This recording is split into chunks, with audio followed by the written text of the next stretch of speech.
Hola, bienvenidos a todos ustedes, bienvenidos, hola, Salud Tucumán, a toda la región de Tucumán, Salta, Catamarca, Santiago del Estero. Volvemos en un nuevo programa en estos 30 minutos donde vamos a hablar de medicina. Hola, Salud Tucumán, la forma fácil de entender la medicina. Comenzamos.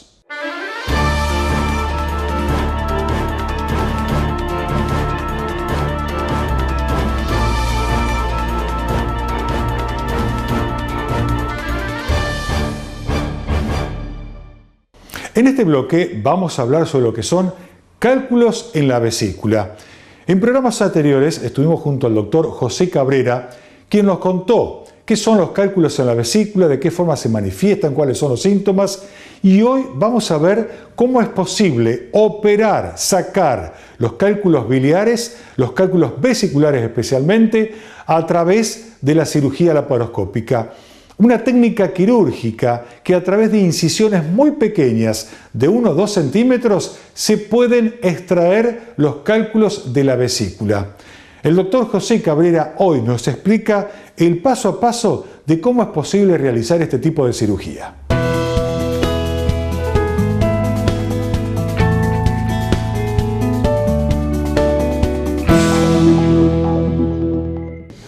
Cuando uno va a hacer una cirugía de vesícula, lo primero que se hace es tratar de insuflar el abdomen, llenarlo de aire, porque habitualmente la pared abdominal, o sea lo que es la piel, la grasita y los músculos, están pegados a las vísceras, están muy aproximados. Para poder introducir estas pinzas, estas cámaras de video y poder operar, poder trabajar, lo que se debe hacer primeramente es llenar el abdomen de aire. De esta manera, al llenarlo de aire, se empieza a formar una cavidad que permite separar esta pared de las vísceras, del intestino, del hígado, de los demás órganos, y eso nos permite entrar con seguridad, introducir las pinzas en forma adecuada y no generar ningún tipo de daño, y llegar a la zona que se va a operar, en este caso la vesícula biliar.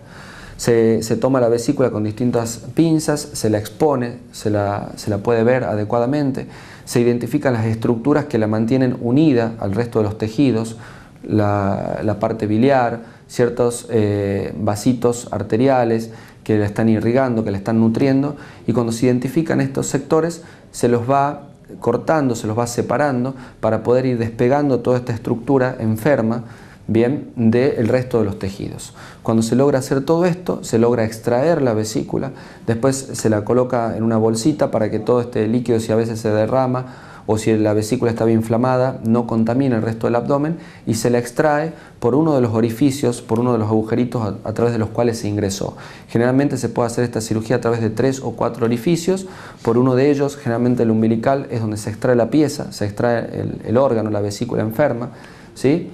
Y de esta manera se evacúa posteriormente, se saca todo ese aire que se había introducido para poder operar, y de esa manera vuelven los tejidos a estar en la situación como se encontraban antes de haber realizado el procedimiento. Es importante que cuando uno se va a someter a una cirugía siempre se piensa en lo que uno tiene que postergar cuestiones sociales, familiares, laborales. La cirugía laparoscópica también tiene que ver con esto, y lo tiene que ver ¿por qué? Porque un paciente operado puede a las 2 horas que se operó estar caminando, puede muchas veces el mismo día que se operó irse a su casa, 8 horas después del procedimiento, es lo que hoy se habla de cirugía ambulatoria, puede volver a trabajar prontamente.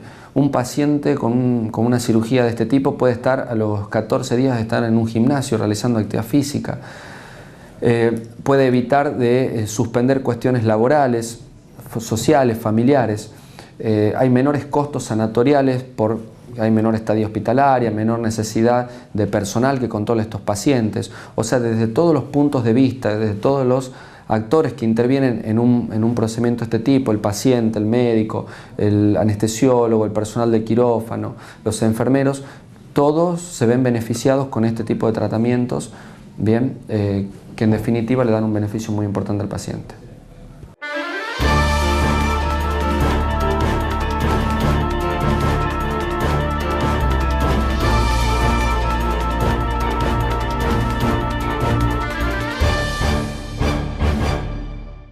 En la medida que vamos creciendo, vamos presentando y sufriendo distintas patologías que, cuando son tomadas a tiempo y son tratadas convenientemente, estas patologías se hacen más suaves, se hacen más llevaderas e inclusive muchas de ellas son curables.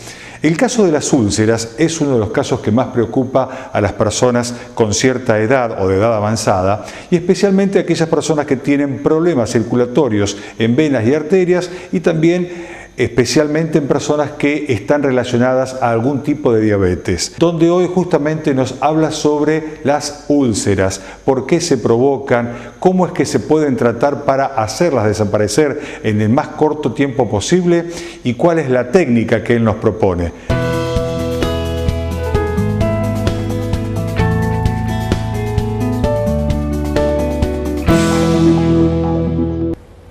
Tema muy importante en la calidad de vida de muchos pacientes, las úlceras. Las úlceras es una pérdida de sustancia que lleva más de un mes, que un paciente que no cicatriza, puede ser de diferentes causas, puede ser, por ejemplo, vamos a principalmente centrarnos en las partes vasculares, en el caso de que disminuya una irrigación, como en el caso de algunos pacientes diabéticos, puedo llegar, o de otras causas, por disminución, etcétera, del flujo, puedo llegar a tener que ese paciente se lastime la pierna o que haya en ese sector una falta de circulación, un golpe y se produzca la úlcera. Otra de las causas es la parte venosa. Una de las cosas venosas tenemos que tener en cuenta lo siguiente: es una enfermedad evolutiva, una de las varices, la insuficiencia venosa crónica. No es que una úlcera de tipo venoso se hizo hoy de la nada. Es un paciente que ya me viene arrastrando un largo historial, donde voy a tener varices, las famosas varices internas, que son insuficiencias.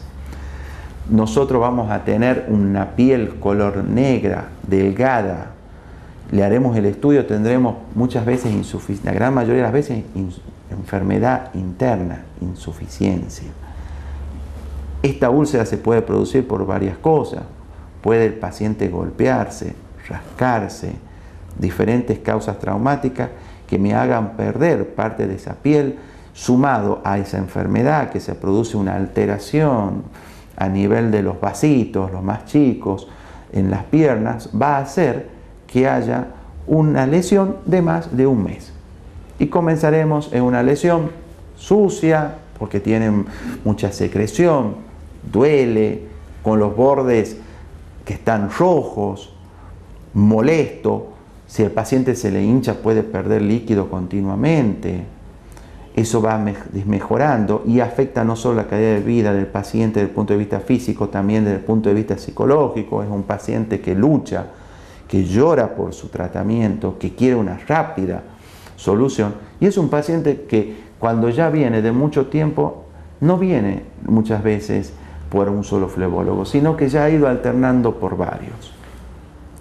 Y ante esto nosotros tenemos que tener en cuenta lo siguiente. Primero, hay que aclararle bien al paciente cuáles son el pronóstico de él, cuál es la situación en la cual tenemos esa pierna y lo que nosotros vamos a buscar. No dar tratamientos mágicos, decir, voy a cerrar una úlcera, te cierro la úlcera en 2 semanas, en 1 semana. No, hay que plantearse 3, 2, 3, 6 meses, 1 año, ver el tamaño de la úlcera y en esto no tan solo mejorarla, sino algo fundamental en el paciente que hoy en día en todo el mundo se trata y hay congresos específicos de eso, que es el tratamiento del dolor. Solo aquellos pacientes que tienen una úlcera en diferentes partes del cuerpo, arteriales, venosas o linfáticas, diferentes tipos, y que les duele, saben lo que es vivir y convivir con eso. El paciente llega y te dice, doctor, córteme la pierna, no aguanto más, lloro, y no es así. Este es un paciente que tiene una muy buena evolución, logrando un tratamiento correcto. Para esto, lo primero que tenemos que hacer es centrarnos no tan solo en el paciente, sino hay que dejar en claro, y lo que yo busco siempre es decir, cuando me llega el paciente la primera vez, le digo, comencemos con esto, pero tu próxima consulta, venís con tu familia, con algún familiar. Es fundamental porque toda la familia, todo el grupo familiar, o todas las personas que rodean a este paciente tienen que intervenir en el tratamiento de la úlcera. Y me dirán, ¿en qué? Yo no soy médico, no soy enfermero. Bueno, lo puede llevar a un lugar que lo curen bien, porque lo fundamental de la úlcera es la curación.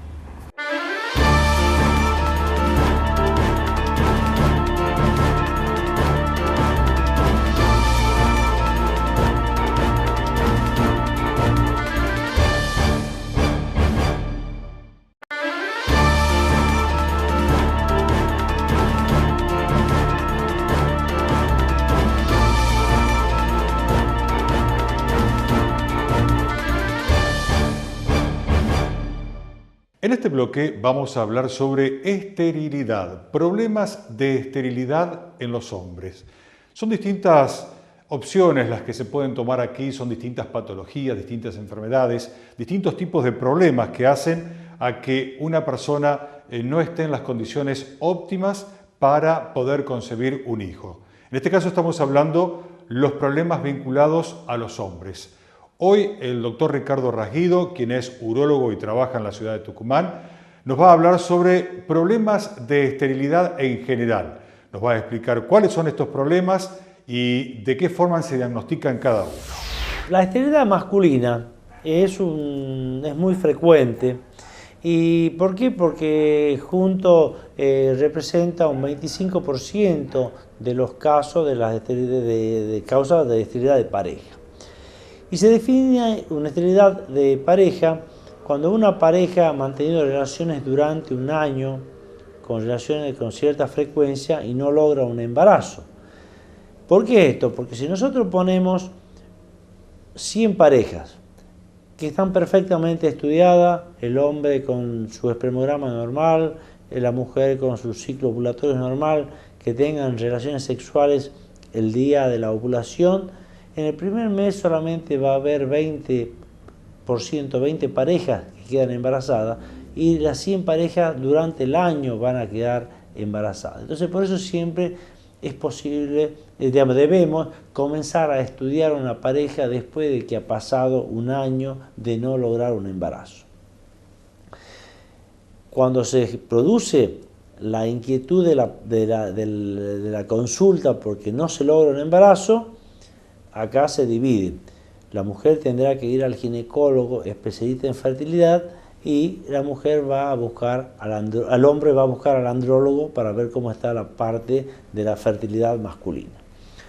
Cuando nos llega un paciente donde tiene dificultades en su pareja para lograr un embarazo, debemos comenzar a hacer un interrogatorio, ver si en su infancia no ha tenido proceso infeccioso, por ejemplo una parotiditis, que algunas veces puede producir una orquitis por el virus, que es la orquitis urleana.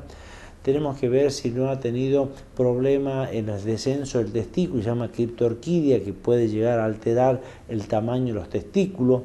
Tenemos que ver que si no ha tenido cirugía sobre el testículo, traumatismo de testículo o torsión de testículo, que haya sido necesario realizar algún tratamiento quirúrgico durante la infancia o la adolescencia. Y entonces, después de hacer ese examen exhaustivo que tenemos que hacer del paciente, vamos a la parte del laboratorio y dentro del laboratorio tenemos que pedir el estudio más importante acá, que es el espermograma. El espermograma es el estudio que nos va a permitir saber cuál es el estado de su semen. Entonces, para eso es necesario que el paciente esté 3 o 4 días en abstinencia sexual.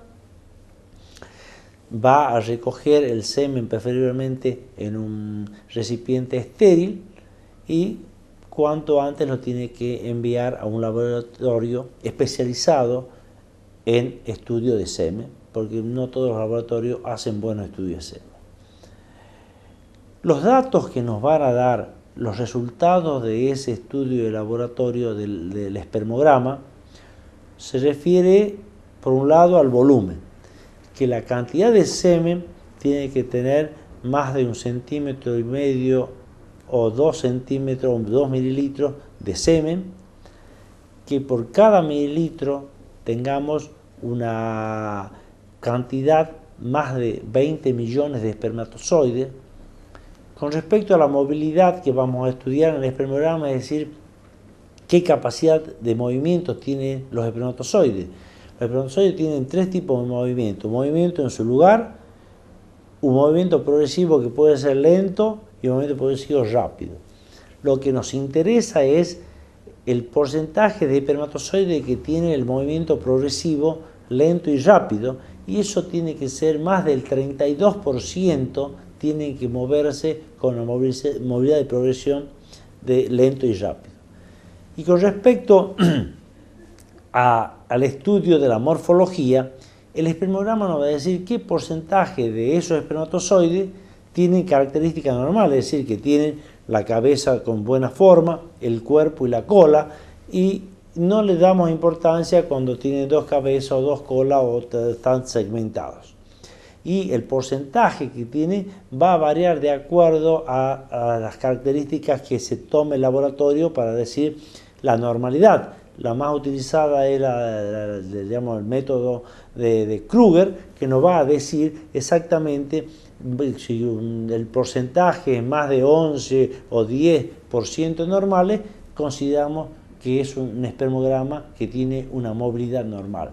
Y a su vez también hacemos un cultivo del semen para ver si no hay un proceso de una prostatitis, lo cual puede ser un motivo que nos va a producir una alteración en su espermograma.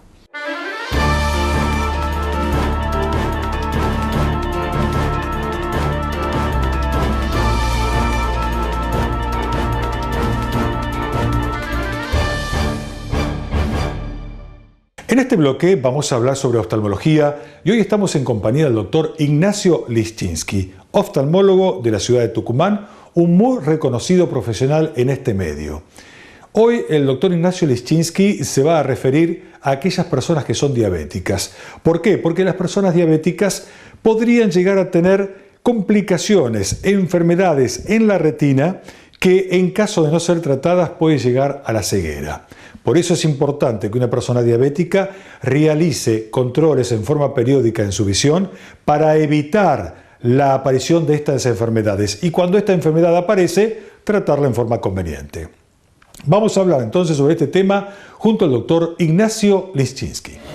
La retinopatía diabética es una causa severa de ceguera en forma irreversible dentro de lo que es la parte de oftalmología. Por lo tanto, es un capítulo muy importante para difundir. Si usted es diabético y va a una consulta oftalmológica, lo primero que tiene que decirle al oftalmólogo cuando se sienta en el sillón de la consulta es decir: doctor, yo soy diabético. Y esto es muy importante, ya que en ese momento la consulta va a enfocarse en algo que es muy importante, que es su salud visual y su salud retinal. Vamos a comenzar seguramente tomándole la agudeza visual, tomando la presión ocular, haciendo todo un examen de rutina que hacemos en el consultorio, y al ser diabético vamos a tener mucha atención en todo lo que vamos a hacer, la circulación que va a tener su retina. Usted tiene que informar a su oftalmólogo cuánto tiempo es hace cuánto tiempo que es diabético, si es un diabético tipo 1, si es un diabético tipo 2, si está con insulina.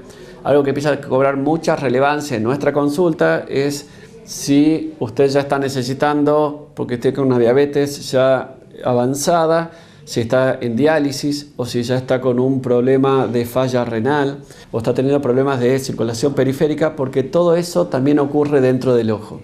Dentro del ojo tenemos circulación periférica, por lo tanto, cuando uno va avanzando en la enfermedad y la enfermedad va produciendo daño en todo el organismo, el ojo también es un lugar en donde se van a producir daños muy importantes, por lo que uno tiene que controlarlos y diagnosticarlos rápidamente y tempranamente. Si uno puede dividirla la enfermedad, la podemos decir que uno puede tener una retinopatía diabética, puede tener un ojo absolutamente normal, un fondo de ojo absolutamente normal. Seguramente uno le dirá ahí al paciente que puede venir dentro de un año, porque no van a pasar cosas rápidamente en la enfermedad siempre y cuando esté controlada la patología. Puede ser que hacemos un fondo de ojo y evaluamos que ya tiene algunas hemorragias en la retina, que tiene lesiones incipientes. Bueno, según las lesiones que encontremos, vamos a empezar a pautar cómo van a ser las citas y cada cuánto tiempo nos vamos a ver para hacer un tratamiento temprano en el momento adecuado. El tratamiento más eficiente para que tiene una retinopatía, para que tiene una diabetes, es controlar adecuadamente la enfermedad. controlar adecuadamente la enfermedad, controlar adecuadamente la presión arterial, controlar adecuadamente los valores de glucemia, controlar adecuadamente la parte renal. Si uno tiene un cuerpo sano, seguramente va a tener un muy buen impacto eso a nivel ocular, en donde el ojo va a estar muy bien. Cuando ya las lesiones han progresado a un nivel en donde estamos por pasar a una etapa que se llama proliferativa, estamos en una etapa preproliferativa, una etapa en donde ya hay muchas lesiones en la retina, lo que vamos a indicar seguramente es una fotocoagulación con láser. El láser muchas veces tiene mala fama, por decirlo de alguna forma que sea bien entendible, pero en realidad muchas veces el láser tiene esa fama porque uno llega demasiado tarde en la evolución de la enfermedad a indicarlo. Por lo tanto, cada vez hoy indicamos el láser, la fotocoagulación, más tempranamente para tratar de detener el progreso de la enfermedad. Por más que la enfermedad muchas veces esté muy avanzada en el tiempo y ya tenga inclusive lo que se llaman tracciones y una serie de membranas y algo que ya estamos hablando que ahí seguramente el tratamiento final va a ser una cirugía llamada vitrectomía, el láser siempre vamos a intentar realizarlo en todo momento, porque siempre que tiene el paciente una buena fotocoagulación de su fondo de ojo, eso va a mejorar el pronóstico si es que la enfermedad después progresa en el tiempo. Es más fácil operar a un paciente diabético que esté fotocoagulado y su enfermedad controlada que operar a un paciente que nunca se le haya hecho ningún tipo de tratamiento previo de láser y que necesita una cirugía porque produjo una hemorragia dentro del ojito que no se ha limpiado y que uno necesita ir a cirugía para poder aclarar los medios, ¿sí? Por lo tanto, la fotocoagulación con láser indicada y hecha correctamente va a ser la que va a salvar ojos y va a mejorar el pronóstico visual de los pacientes en el tiempo.